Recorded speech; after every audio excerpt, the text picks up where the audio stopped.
স্বাগত দীপ্ত স্পোর্টস, আপনাদের সঙ্গে আছি আমি মোহাম্মদ হাসিব।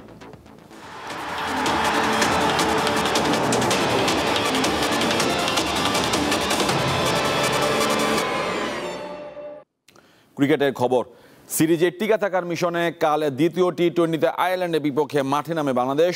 চট্টগ্রামে বীরশ্রেষ্ঠ মতিউর রহমান স্টেডিয়ামে খেলা শুরু হবে সন্ধ্যা 6টায়।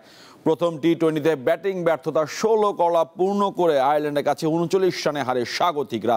পাশাপাশি বোলাররাও হতাশ করেছে দলকে। 3 পেসার নিয়েও আয়ারল্যান্ডকে আটকাতে পারেনি শরীফুল মুস্তাফিজরা। বিপরীতে চিত্র আয়ারল্যান্ডের। টেস্টে সিরিজ হারের পর ব্যাট বল হাতে রঙিন পোশাকে দারুণ পারফরমেন্স করে 3 ম্যাচের সিরিজে প্রথম টি-20তে জয় পায় অতিথিরা। তাদের লক্ষ্য এখন সিরিজ জয়ের।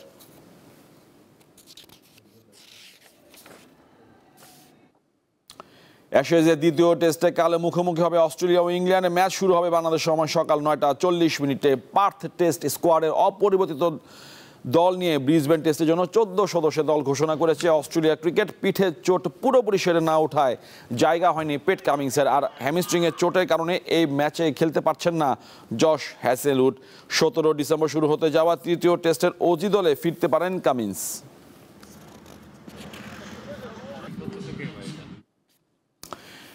এএফসি অনূর্ধ্ব 17 এশিয়ান কাপ বাছাইয়ে জয়ের ধারা অব্যাহত রাখলো বাংলাদেশ। শুক্রবার শক্তিশালী বাহরাইনকে 2-1 গোলে হারিয়ে টানা 4 ম্যাচ জিতল গোলাম রব্বানী ছোটনের শিষ্যরা। প্রথম 3 ম্যাচে জয় পাওয়া বাংলাদেশ এই ম্যাচও ছিল আগ্রাসী, তবে একের পর এক আক্রমণের পশ্চা সাজালো। প্রথমার্ধে কোনো গোলে দেখা পায়নি টাইগার যুবারা। বিরতির পর ম্যাচের 59 মিনিটে বায়েজিদের গোলে লিড পায় বাংলাদেশ। এরপর 72 মিনিটে গোল ব্যবধান দ্বিগুণ করেন মানিক। ম্যাচের 85 মিনিটে 1 গোল শোধ দেয় বাহরাইন। টানা 4 ম্যাচ জিতে 12 পয়েন্ট এখন বাংলাদেশের নামের পাশে। তাতে মূল পর্বে খেলার আশা বেশ জোরালোভাবে টিকে থাকলো বাংলার যুবাদের।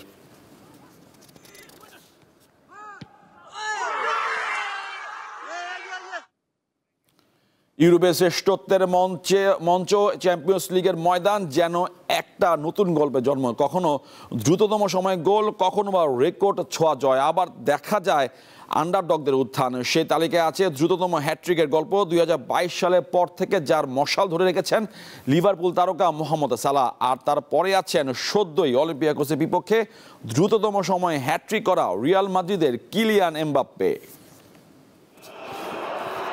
6 মিনিট 42 সেকেন্ডে হ্যাট্রিক, চ্যাম্পিয়ন্স লিগ ইতিহাসে যা দ্বিতীয় দ্রুততম।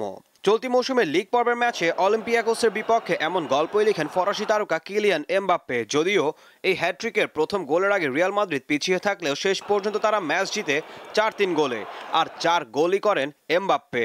সব মিলিয়ে চ্যাম্পিয়ন্স লিগে এটি এমবাপ্পের পঞ্চম হ্যাট্রিক। তার সামনে শুধু 8টি করে হ্যাট্রিক করা মেসি, রোনালদো ও লেভানডস্কি। তবে সবচেয়ে দ্রুততম সময় হ্যাট্রিকের রেকর্ডটি লিভারপুলের মিশরীয় তারকা মোহাম্মদ সালাহর। 2022 সালের অক্টোবরে রেঞ্জার্সের বিপক্ষে 6 মিনিট 12 সেকেন্ডের মধ্যে 3 গোল করেন তিনি। যদিও সেই ম্যাচে 68 মিনিটে বদলি হিসেবে নামেন সালাহ। এরপর 76, 80 ও 81 মিনিটে 3টি গোল করেন তিনি। সেই ম্যাচে রেঞ্জার্স হেরেছিল 7-1 গোলে। 2011 সালের ডিসেম্বরে দিনামো জাগ্রেবের বিপক্ষে একাই 4 গোল করেছিলেন লিওর বাফেতিম্বি গোমেজ, যেখানে তিনি হ্যাট্রিক করেন 8 মিনিট 45 সেকেন্ডে। চ্যাম্পিয়ন্স লিগের গ্রুপ পর্ব পার হতে সেদিন জয়ের দরকার ছিল দলটার, আর সেই ম্যাচে দলটা জয় পায় 7-1 ব্যবধানে। 1995 সালের ডিসেম্বরে রোজেনবার্গের বিপক্ষে 9 মিনিট 17 সেকেন্ডে 3 গোল করেছিলেন ব্ল্যাকবার্ন রোভার্সের মাইক নিউয়েল। সেই ম্যাচে দলটা জিতেছিল 4-1 গোলে। তালিকার 5 নম্বরে আছে বর্তমানে বার্সেলোনায় খেলা রবার্ট লেভানডস্কি। 2022 সালে চ্যাম্পিয়ন্স লিগের শেষ 16 ম্যাচে সালজবুর্গের বিপক্ষে 10 মিনিট 22 সেকেন্ডের মধ্যে হ্যাট্রিক পূরণ করেন বায়ার্ন মিউনিখের সাবেক এই তারকা। সেই ম্যাচে সালজবুর্গকে তারা হারিয়েছিল 7-1 গোলে। ঈশান হাসান, দীপ্ত স্পোর্টস। এ ছিল আজকে দীপ্ত স্পোর্টসে। দেশ বিদেশের খেলাধুলার নানা রকম খবর পেতে দীপ্ত স্পোর্টসের সাথে থাকুন, আর চোখ রাখুন দীপ্ত টিভি ডিজিটাল প্ল্যাটফর্মগুলোতে।